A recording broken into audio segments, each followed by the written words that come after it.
Hi everyone, and if you want to know how to fix you can't send messages now on Messenger, you've come to the right place. And to do it is really easy.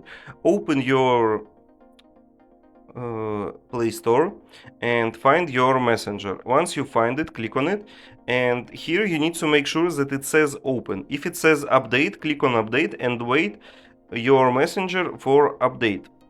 Once you've done that and the problem isn't fixed yet, go to your settings, and here you need to find your apps. So when you go to settings, find apps, and here we need to find Messenger. Click on Messenger, and here you can see storage and cache. Click on it, and you need to clear your cache, and after that clear your storage. But you need to make sure that you remember your login and password, because once you've cleared your storage, Messenger will unlogin, so you need to write your login and password once again, and that should fix your problem.